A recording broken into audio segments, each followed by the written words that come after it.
you wear many hats. Yes.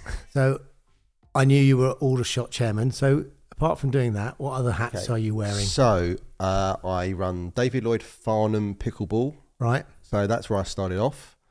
Then co-founded Aldershot and Farnham Pickleball Club with Andre. Currently the chair of that.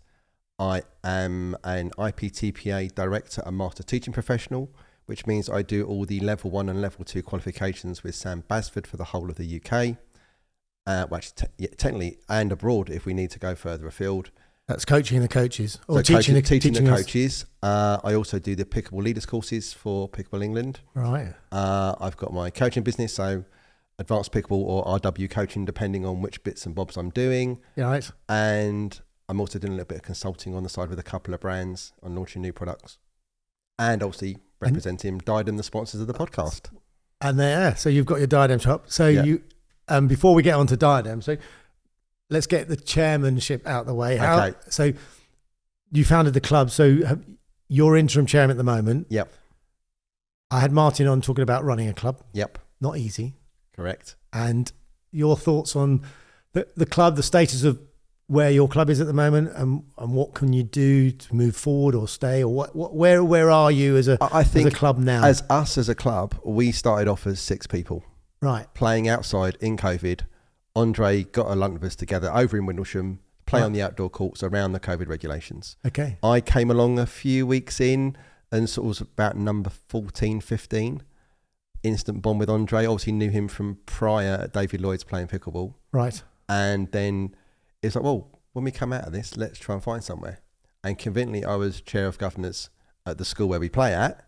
And when they had the new build venue, which had 4 indoor badminton courts, yep, I automatically went, well, we can get in there. That's Farnham Heath. Yeah, Farnham Heath End School. Oh, okay. So we started off at one night. Yeah. With a few of us. That became 2 nights. That became 3 nights. That became 4 nights. Then went back to 3 nights because no one wants to do Friday night. No. Friday night was a very difficult one to fill. And we tried to do coaching. We tried to do various things and it just didn't take off. So we're 3 nights a week, graded play. Running a club is the best of times and the worst of times. I'm sure. You have to share the successes of your teams doing really well or your players having individual success. You have to deal with relegation. You have to deal with, had a death in our club, not actually within the club, but Derek Moore, that was one of our players that was running Mid Royals. He passed away a year or 2 ago. Oh. And was a big part of us. So we've actually had one of our own going. Yeah. But then we've brought Pickle babies in as well. So we've had Pickle babies, is that what they're called? So we've actually had anybody who's over 18 or under 40. A literal child was born by one of our players. Oh, I see. Sorry. That was actually David Lloyd's rather than AFPC, but we actually have had births and deaths. So you go through a big swings and roundabouts and no one really understands the time it takes. No. You see what happens above the surface. Yeah. But there's a lot of sort of paddling underneath to keep things afloat and keep it moving along. And you're never, ever going to get it right. Never going to please everyone. The best you can. Yeah. As much of the time as you can. And apologise for when you go wrong. But do the best that you can for those people. But I think we have a similar problem at our club. I think if people aren't happy, then they've got a choice. They can either put their hand up and get involved or, go and try and find somewhere else. But I think at the moment, everyone is doing their damnedest best to provide a platform for people to play pickleball, which I think is a fantastic sport. Venues are the problem. You are the man that I first met. Yeah. The first person I played. And I think the first words in my mouth were, stop spinning the ball, Andy. Yeah. Because obviously coming from another racket sport, you instantly try to do the things that you do. Yeah, and I think the right things. And in coaching, we see a lot of this. It's trying to undo what works in other sports and rewire your brain for pickleball. Yeah. Because your tennis brain doesn't necessarily work. Your badminton brain doesn't work. Your squash brain doesn't work. All of them can really help you. But they can hinder you in an equal amount. Exactly, because I've dragged my wife into it and she wasn't a racket sports person. And actually people have said, that's great because you're not starting from a place with a bad habit. I can actually help you in certain ways. But I mean, Thadia, he was like, I wasn't aware, one of the best coaching sessions, apart from yours, of course, with Thadia was that she said at their level, they don't spin a lot. There's hardly any spinning. And she said, actually, it's more about being consistent and patient. And I think that's one of the things I've learned over the last 8 or 12 months is patience. I mean, what I say about the spin thing is that it gets you so far. Yeah. Then it gets you into trouble because you don't develop your skill set. Yeah. And actually, you're learning to win badly. Yeah. So actually, if you look at the coach education course, there is no mention of spin anywhere in the level 1 or level 2 from the IPTPA or what we're going to be launching from Pickleball England. It will come in at a point, and there are places for it. Of course. But at the highest level, it doesn't really have a huge amount of impact on a good quality player. So all you're doing is adding risk unnecessarily to your own stroke when you just need to get it in the right location. And if you can counteract that, you give them nothing to work with. How would you describe pickleball to somebody who's never played it? Because this is happening a lot. Going, pickleball. What is pickleball? And what would your definition be? Really I'm trying easy. to so connect with people with it. Visualize playing table tennis. Yep. But you're standing on a table. Yep. And the table's the size of a badminton court. Okay. Or you can sometimes I say it's table tennis at the front, tennis at the back. Okay. Those are the two things I kind of use as an analogy to kind of understand that essentially you're playing a ball that reacts most similarly to a table tennis ball because it's plastic. It's relatively fast. Obviously, it slows down because of the perforations inside it. Yeah. But the court space is a badminton court. Yeah. But it has that element of table tennis-y hand speeding at the non-volley zone line. And there's more of a tennis-style ground stroke at the back. But big table tennis is not a bad one if you want to use 3 words. Big table tennis. See, I tend to say to mini tennis to a lot of people, but small, big table tennis is an interesting fact that if you look at the size of a non-volley zone and you lean in the right way, that's pretty much the same depth as a table tennis table, and the height of a pickleball net above the ground is pretty much the same as a table tennis net above the ground. Oh, really? If you consider the actual dimensions. Okay, I did. Nugget from Colin Johns, but I'd actually worked out most of that myself. Actually, I went, it looks about the same. So I played a little bit of table tennis as a kid. Yeah. We've got a couple of table tennis players at the club, I think, and you can see it's really interesting when you get a new player coming in and you're trying to work out where they've come from, and you can tell. The badminton players don't lob them. You can see they're great at there, and the table tennis and all in the hands. There'll be a slice coming from a squash player at some point. Yeah, and then the tennis people like to be bangers, I think, to start with. Yeah, they start at the baseline. Yeah, and then they just need to find the person that teaches them that that's not the way to play. It's hard to change those habits, though, I think, for some people. They need to feel it. Yeah. So I always refer to Finding Andre. Right. So when I was playing initially, more of my players at David Lloyd's Farnham, the ones that were there before me, laugh about how I used to play because I was the classical, someone comes in from tennis, spanking the ball hard until Andre came to a session and then just blocked me to death. And I had no kind of way to get around that. And now there's a lot of finding Lauren. So Lauren Vindel that plays for us, he goes to a few clubs and they learn that you can't do that against him. I've done a lot of that when I go to do coaching clinics, or I go and it's like, speed up the ball as fast as you can. Let me get your fastest hitter. And I'll just drop it in the non-volley zone about 2 foot over the net. Yeah. And they're like, well, what are you going to do after that now then? Yeah. You're taking all the pace away from their game. Oh. And suddenly they understand that there's more to it than power, that once you find someone that can handle your power, you have nowhere else to go. Good pickleball players are fully rounded.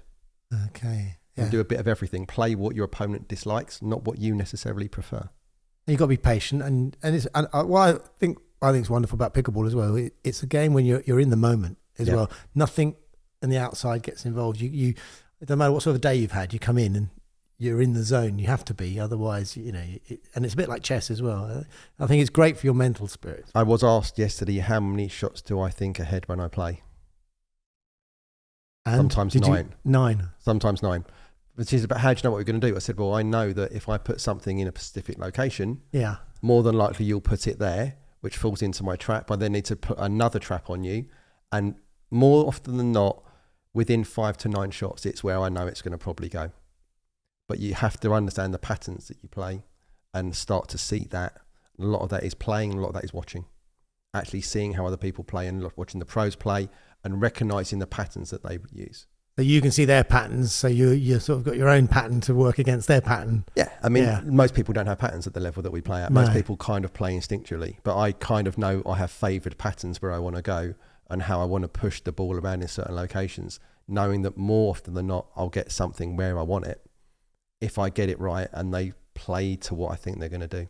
And do you ever play against people and actually just play different types of shots to just see where their strengths and weaknesses? Because we don't often warm up against them. You don't see what their ability is. You might on the circuit. But obviously, on my blog, I put lots of stuff out. There's a blog sitting on my platform to go live about SMART strategy. Right. And basically, SMART's an acronym on how I probe and feel out an opposition I don't know. Right. So there's a process that I follow around working out the strokes, the movement, the acceleration of the ball, the revolutions on the ball, and teamwork.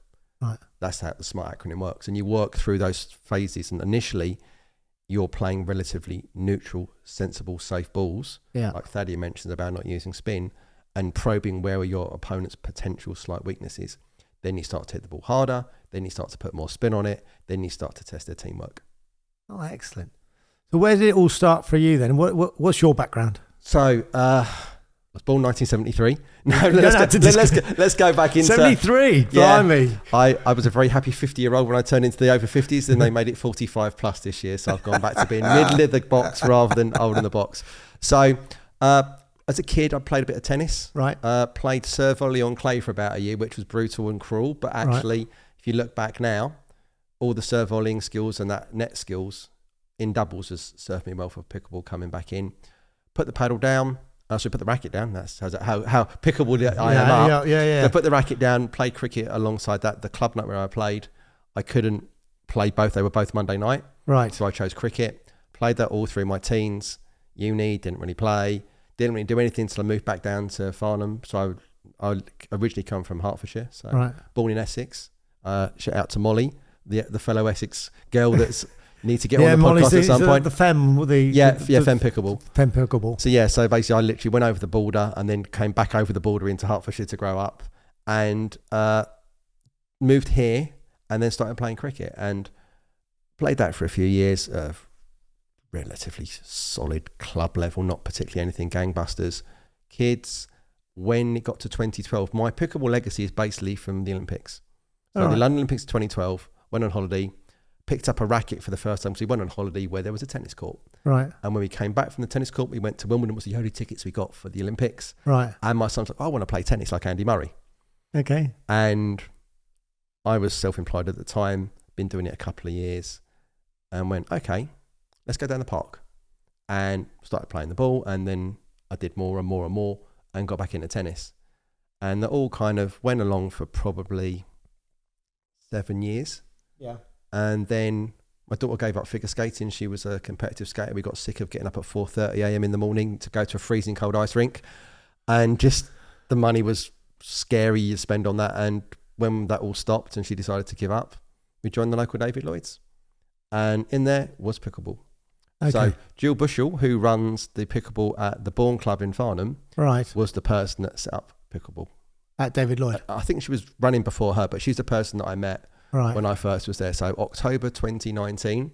And had you known of anything of the sport before that? I was aware of it. It's been said that when I do things, I don't tend to do them by halves. Yeah. So that when I was playing tennis, I got the racket and the shoes and the clothes and the bag, and would read the American racket sports magazines, which would mention this weird thing called pickleball. So when I saw it on the door of the sports, I thought, I'll have a go at that. Yeah. Come and have a go. Yeah, why not? And Jill mentioned the first time I was hooked. She said she saw it on my face. There was like something connected in my brain that this was for me. Yeah. I think that's the thing. That's why I think I've connected with it, because I played squash at school and a bit messing around with tennis and always a bit of table tennis with the kids, or bat and ball on the beach with the kids. But I think sort of pickleball sort of takes all of those things together. And I think that's probably why you get sort of hooked on it. Well, I put it on an article and I said that it connects you to your childhood.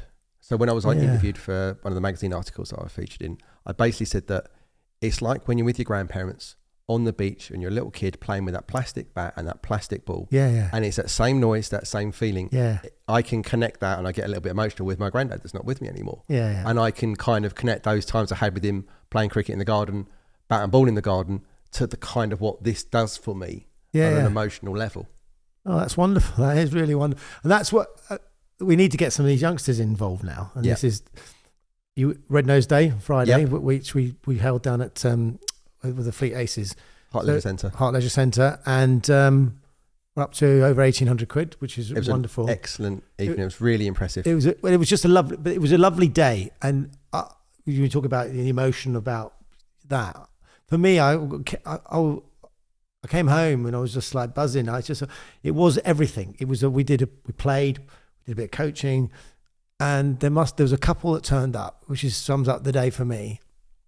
And Rachel, our secretary, and I went over to court with these two individuals, and I'm sure they're in their 80s. And I said, "We played before?" "No, but we used to play tennis in our day," and they could shuffle around.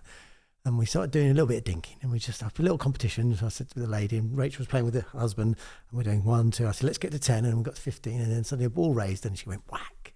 And I said, "You still got that competitive edge in you?" Yeah. "Oh yeah." It never goes. Never goes. And it was lovely to see and they went away like, "Thank you." They only needed 10 minutes, but you could see that thinking, "Oh, this is something even we could still do now." Yeah. And that's the thing. I think the great thing about sport, it's probably like a bit like golf as well. It's a sport that doesn't age. Yeah. And I think, I've set myself a target, even if I can make it to 100, that I might win something in the Nationals or the Open, my category if I'm 100. But I think there's over 85s in America. Is there really? Pretty sure I've seen stuff online of over 85s, and it's like, if anybody wants to be critical of that, they're still going and competing at 85. That's wonderful. And it's just being out there doing that says something. Well, Martin said he was at the Cambridge tournament the other week at Cambridge, and there was on the court, the difference in age was like 67, I think, between the oldest and the youngest. Yeah. And he said it was wonderful to see. And that's what you got, Lauren, and we got Nia in our club. And these are the guys I'm just thinking, how can we get more of these youngsters involved? I mean, my sons came down on Friday, and my youngest one, he really enjoyed himself, and I think he could see himself doing it a bit more. But that's where I'm looking at. I see all of this is about being a community pickleball and trying to grow the sport, because I just see there's so many advantages for everyone. Well, I mean, my son plays. I mean, he was. How old is your son? He is now 20 nearly. Right. So he's been playing. But he plays tennis. Okay. And for him, tennis is cool, and tennis was his love. But hang on, is the word cool? Is this the problem? Do you think there's a slight element that there's a thing that it hasn't quite got that edge yet? Think it's the name? Doesn't help in some circumstances, but then there's lots of sports that have got weird names. So does it really matter? But pickle can be a little bit tricky for people. But I think I was talking to Thaddy about this, and she said that's what's great. It's got its own name. It's different. It's different, and you go, "Oh, what's that?" Exactly. But yeah, so he plays a bit, but his love will be tennis, so that's tricky.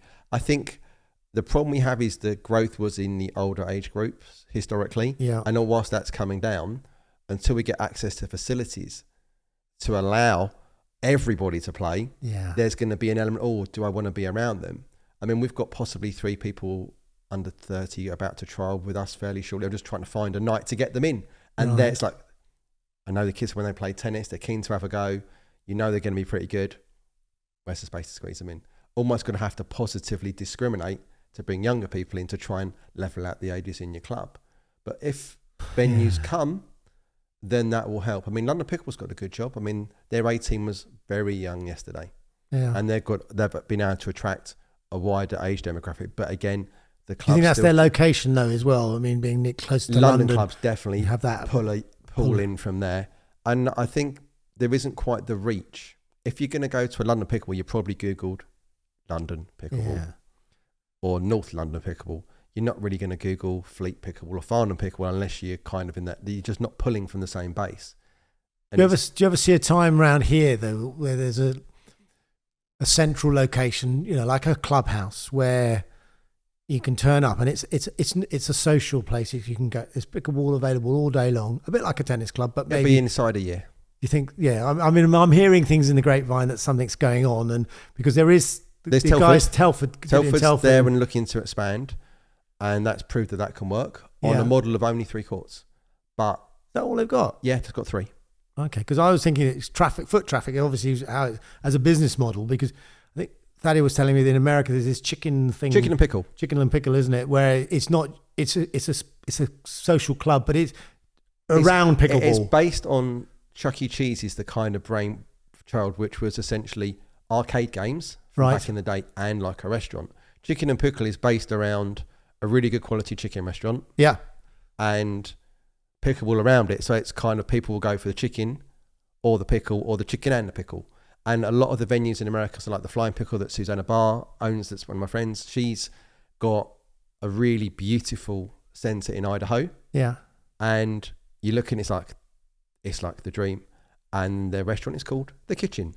And they've got a bar area and you can co-work there, and you've got physiotherapists working out there. You've got other businesses that are aligned to pickleball in there as one big space. But the property prices are so cheap in America. You can buy these gigantic venues.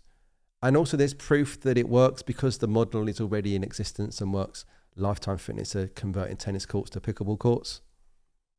It would be lovely to see, because I just think it's one of those things where you could just Saturday morning you pop down and you can watch sport, maybe in the bar, you can go and play a bit of pickleball. It'll also solve a lot of the club problems, because obviously club problems are, one, access to venues, two, levelling of players. Yes. If you have a 20-court venue and those 4 courts are for your 4-5s and 5-0s, those 4 courts are for your 3-5s to 4s, and you can then say, well, you go and play on those courts.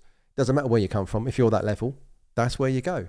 And then suddenly am I in the right level? Where do I go into a session? Because most of our clubs are hiring a sports hall for 2 or 3 hours. Resource time is limited. Court time is limited. There's always that break point that gets a bit crunchy. Yeah. But if you just go, well, you're the 5-0s, go and play with the 5-0s.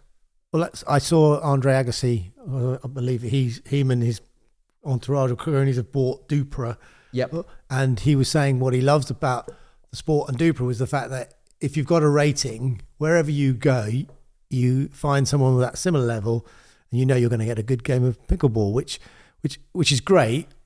I've got slight issues with Dupra still at the moment. Is it how you're getting it? Because we've got them through our club playing amongst ourselves, but how accurate that is. Are you referring to the 12-fingered children that come out from Fleet Aces with their Dupra ratings because it's a little bit inside rather than outside validated? Possibly. That is just any rating system when it's new. Yeah. And once we get 3 or 4 years in and there's enough cross-pollination of people going beyond your club to another event, the more opens you play, the more nationals you play, the better it will be. But some of the challenges are with the tournaments.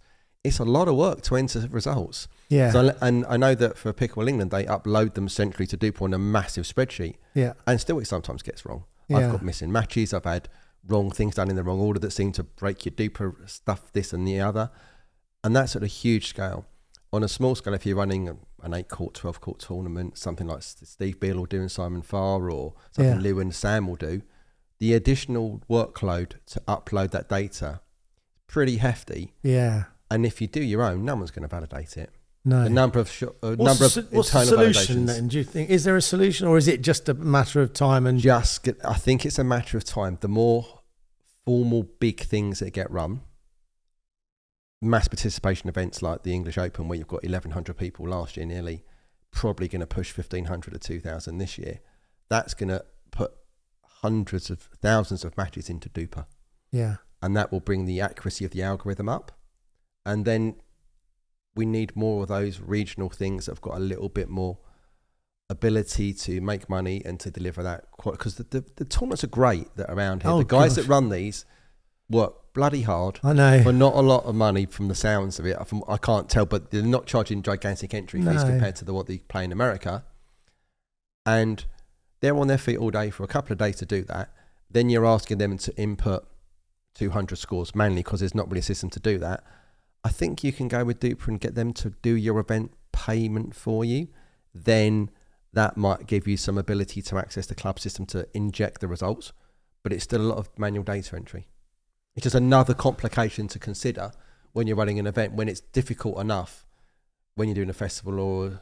But yeah, I was at one yesterday with Steve and Simon were at, and it was all handwritten on spreadsheets and stuff like that. And you feel even then it was like trying to work together. I said, "You need a laptop, Steve." And he, "Stop it." It's like there.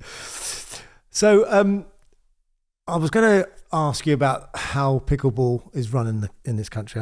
We sort of talked off record the other day, and I asked Addy the same question, and Martin.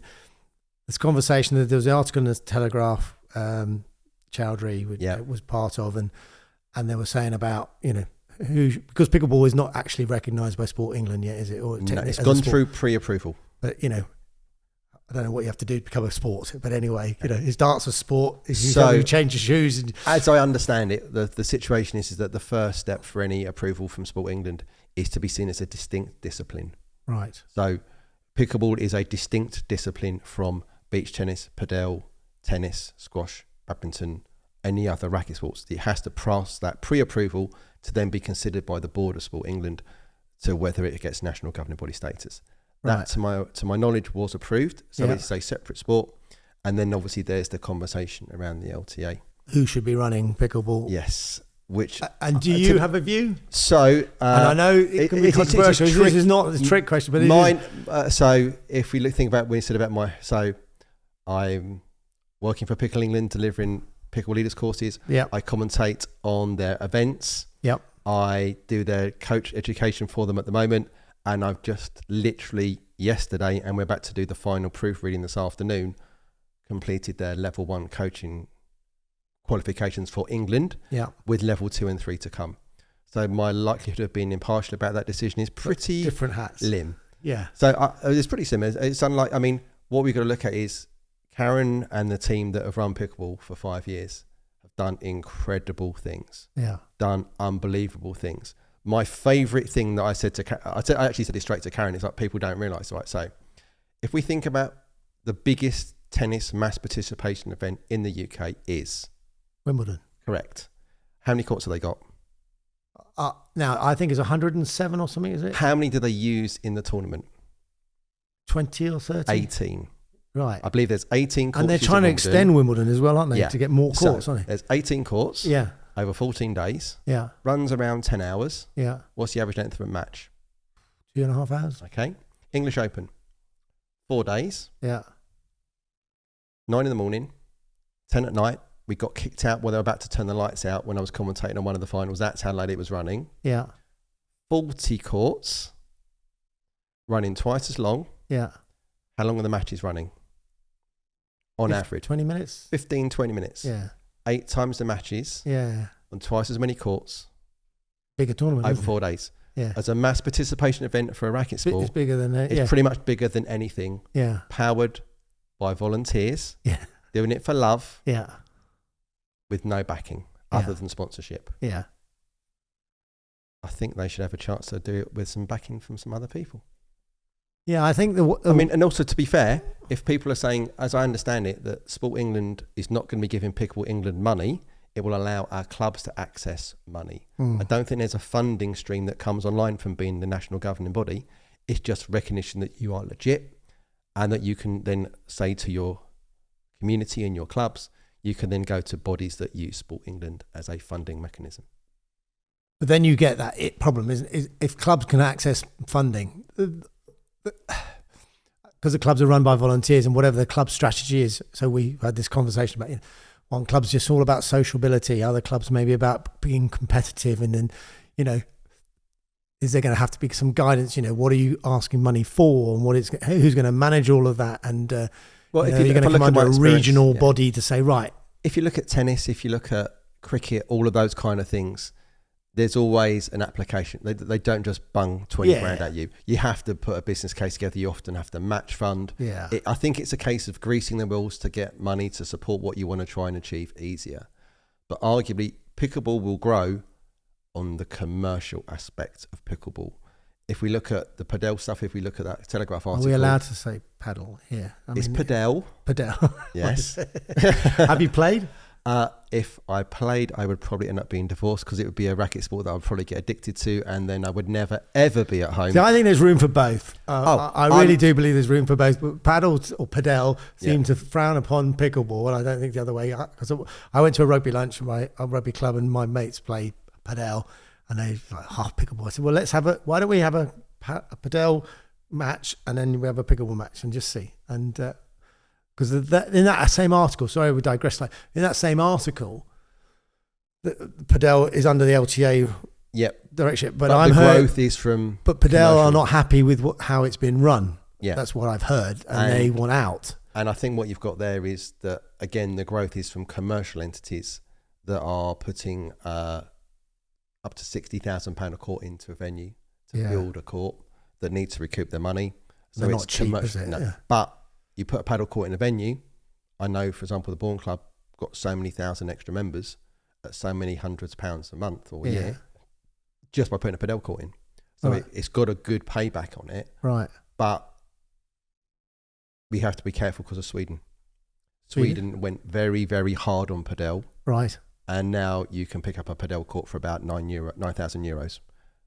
Okay. Because they went really fast, scorched the earth, and suddenly there was way more padel courts than there was people to play it.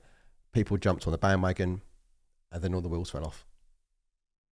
It would be nice in this country if we had anything near that, though, because we don't like. It's not like even like tennis. Then when I was younger, you could go to a field and there were tennis courts. You could go in and have a knockabout, and that's less and less now. You can't do that.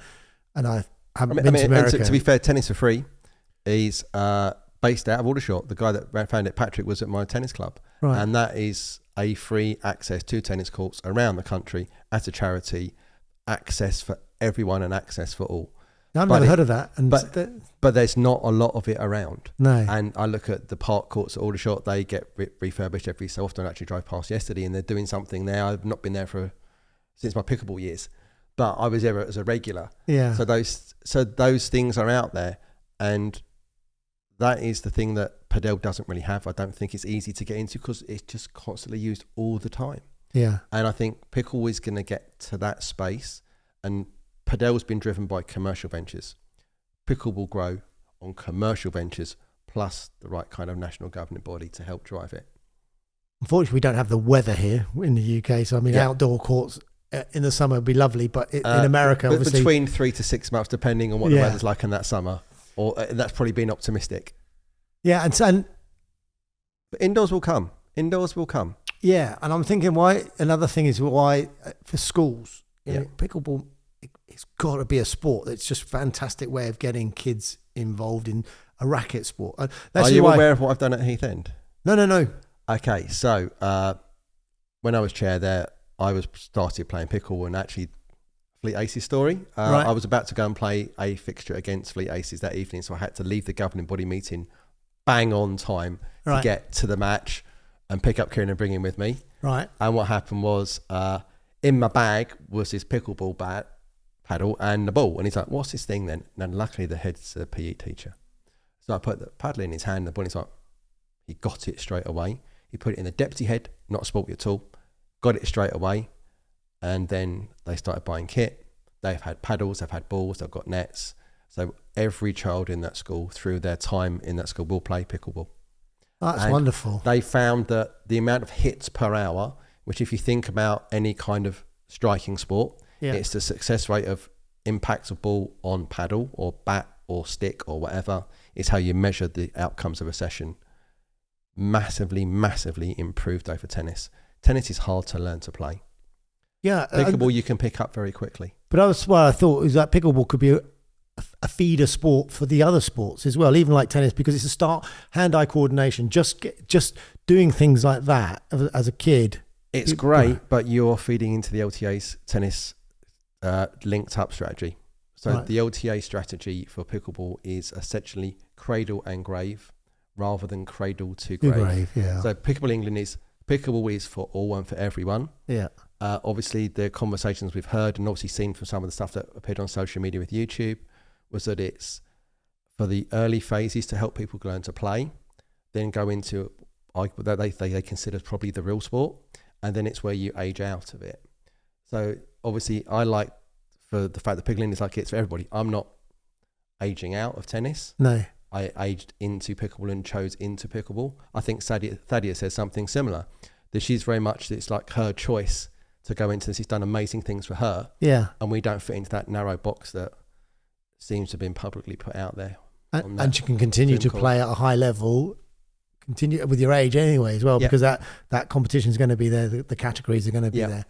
Because I met a gentleman on Friday, Jack, you probably know, Freddie, his son runs pickleball. Yeah, Jack Bratton. Yeah, and because there's one of the girls, shout out to Sharon, who's running an after school club, and the school won't get kit. And Jack said, look, get in touch, because we are recycling balls into paddles and donating them to schools to play. So there is stuff out there for people to get started. And I played with Sharon on Friday. Yeah. And met a couple of her boys. So one of the lads from the school had come along and wanted to meet me and Thaddy because they'd seen us on YouTube and they watch YouTube videos and just spend a little bit of time. And so it was, for me, it was like that ability to give back and see the impact the sport can have on people. There's been a follow-up to that, and he had just such a thoroughly lovely time. So there's something going on in the background to give him something. So it was wonderful, that was.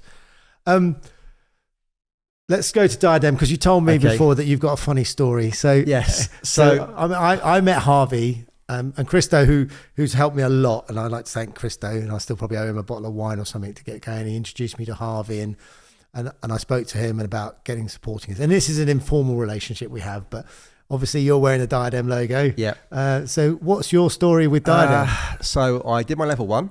Right. Did my level 2.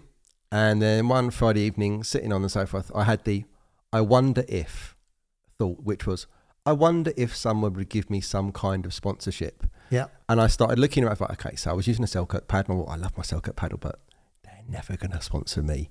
Some bloke in England that they don't know about. And I thought, okay, let's start looking around the other brands. Yeah. And obviously from tennis, I knew Diadem from their Solstice strings, which was like the thing they were known for. Right. And I saw they got into it and I went, oh, join our team. Now I'm in filling the form in and see what happens. Fired the form in and just said, look, I'm Rob, I'm a level 1 coach, I'm level 2, so I run this club. Be interested to see what we can do. Yep. 15 minutes later, I got an email back from the Americans saying, we'll put you in touch with Europe. What I didn't realise was that Europe was just setting up. And I then got to this email exchange with Christian that runs Diadem Europe. I've never spoken to the man. I've never met the man. I've only ever communicated via email.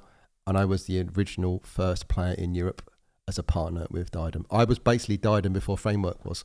Oh, right. Okay. So when Framework wanted to enter the market, Framework came to me and Christian said, go and see Rob and learn how to play the game and understand about it. So that relationship started from there. Ah, okay. So I did a couple of big orders of paddles initially to get people sorted out, and then sort of Framework came along and it's been a really good relationship since. Wow. Because and then this is the next thing now, isn't it? There are so many paddles now on the market. It's like, where do you start if you're coming into the game? You know, some of these are quite expensive. I mean, these are just a couple that Diadem have lent me to show off. But I played Christo, who's an advocate for Selkirk at the moment, and I was playing with one of them on Friday, and I thought that's great. And then someone brought another pad on, and I said that's great. But you've hit the magic bullet already. You've tried something out. Yeah. I remember buying my first 2 or 3 paddles completely blind and just went, oh, that looks quite nice. Yeah. Engaged Trident was the first one. Right. Then a Selkirk Epic Vanguard, £45 off eBay. Someone didn't know what they were selling and put the wrong price in. They got a bargain. So yeah, literally 11:30 in the middle of a tennis match. Right, I've got to come off and win this bid. No one's bid yet. And gone, oh, bang, done that one. And if you can find an advocate or a partner or a sponsor or a coach that's got a deal, then you can try it out. Yeah. They should have a demo bag. There's a lot of us Diadem guys around so almost a lot of the country is covered. Yeah. So you can find someone relatively close by and you can just try them out. And it's like a pair of shoes. They don't all fit comfortably for everybody. Not all paddles suit everybody. No. There's general rules of thumb. My normal conversation is, what do you think you're lacking? Yeah. Or what else would you like to do? Yeah. And that was what Thadia said. She said, like, it's not just the brand. It's what I'm using. I like the feel of it. So that's what I want to use. And I try the shoes and, so they work. So I'll talk to you about another relationship. And that's great. Yeah. I mean, I've got these. The Diadem have now produced their own shoes, and obviously I'm waiting for mine to arrive. I've got 2 big feet. Yeah. So mine don't fit sample sizes. Me neither. So I can't. My wife, she loves the colour, but they don't do her size. So Harvey, hurry up, please. I know the order went in. Yeah, I think April. I think they're coming in April. They asked for my size, so I'll know what I'm using from there. I mean, this is not a cheap venture for a brand. No. You can enter the market on a paddle relatively cheaply because you can get them off the peg from Alibaba and various Chinese manufacturers. Well, this is what someone already has done in the UK, haven't they? I think the sort of fox that roams around in the evening. Yes, I believe that Simon and Darren and Mike that run Fox have access quality manufacturers. Yeah. And able to remove the marketing, because if we think about any product to a degree, a lot of that cost you're paying for is marketing and sponsorship. Yeah. if you take both of those away, suddenly your margins completely shift. Yeah, of course. And then the price has to go up. Yeah. Yeah. So, but I would say that all the people I've spoken to, there are spare paddles. I mean, even Chris has got a bag of them, and I think you, like yourself, you've got them. And I've got 2 bags in my boot. Have you? And I just seem to acquire paddles. I mean, the person that's worse for it is Sam Basford. Sam Basford seems to just get paddles acquired for, they just appear. He gets another one for something from someone. He just, again, early mover advantage. So let's move on.